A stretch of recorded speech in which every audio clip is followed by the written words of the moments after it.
Hi, I'm Erik Dabelko. I'm a student at Eisbjerghus Internationale Efterskole, and I'm extremely lucky to have an aunt who is Inger Andersen, Undersecretary General of the United Nations and the Executive Director of the United Nations Environment Program. And I got the chance to sit down and talk with her about what she does and our festival today, the Sustainable Development Goals Festival. Hi, Inga. I'm doing well. How are you? I'm fine. Are we doing this in English or in Danish? English. All But right. easier for both of us. I think so. Mm-hmm. So this is the Sustainable Development Goals Festival, and I'm just going to ask you a couple questions about.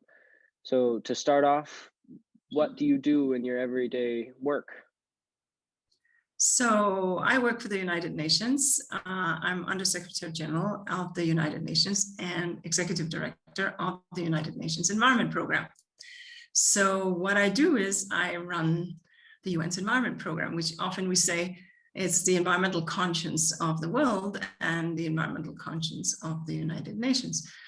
So I have some 17 conventions that sit with me and a very large program and some 50 country offices where we are supporting countries in environmental stewardship. So that's what I do. Interesting. And so that's a lot of environmental interaction. So how do the Sustainable Development Goals play into your everyday work?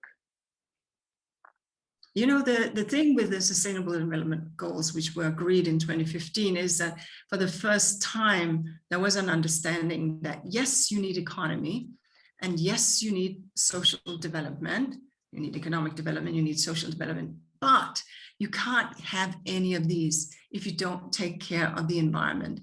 I often argue that the Sustainable Development Goals, and you see I have a little brooch here that shows them all.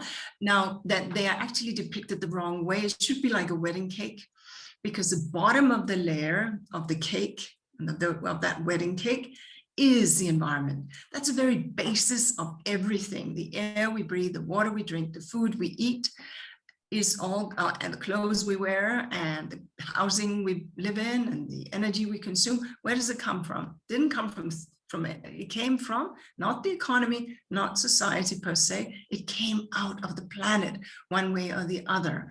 And so we need to understand that we can't take stuff out of the planet, put it into the economy.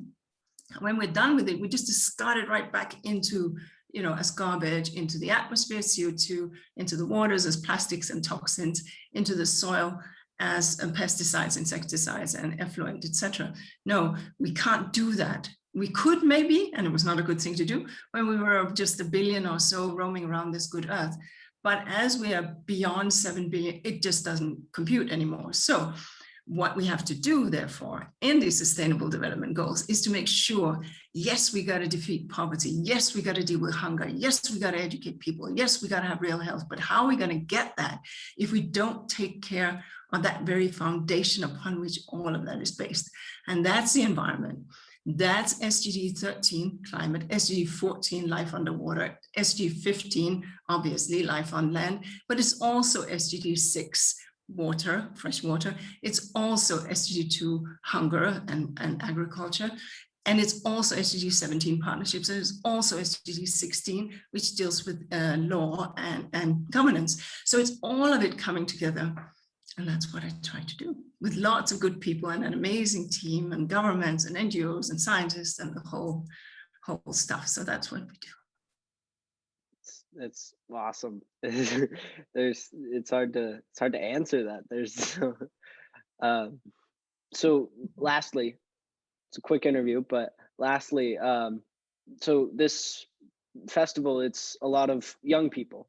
So what do you feel is the impact of young people in joining in the climate debate, and what would be some advice that you would give to them?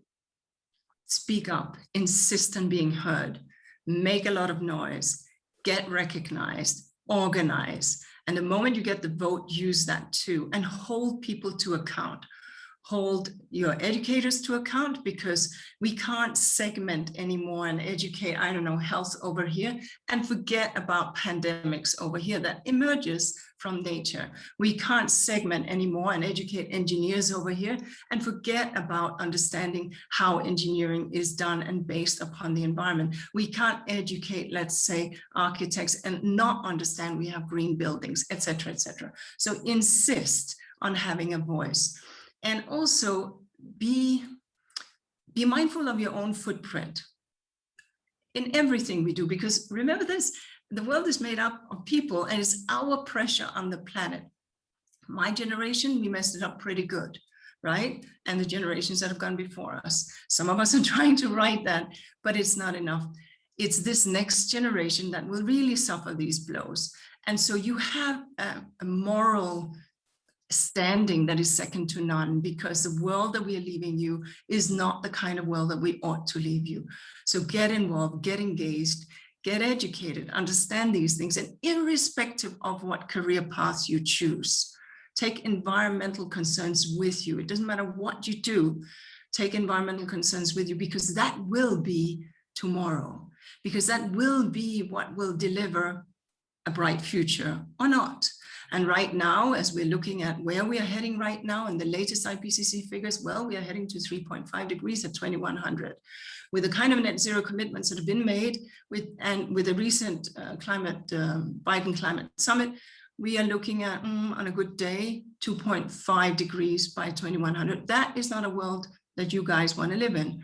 So insist that countries get more ambitious, hold politicians to account, and insist on the microphone. Take it if you're not given it. Power is not given, it is taken, and young people have to take it. I'm getting goosebumps. Well, it was great talking to you. Talk again soon. Okay, jeg siger rigtig mange tak, Erik. Det var rigtig hyggeligt at snakke med dig. Ja, det var meget hyggeligt. Hej hej. Hej hej.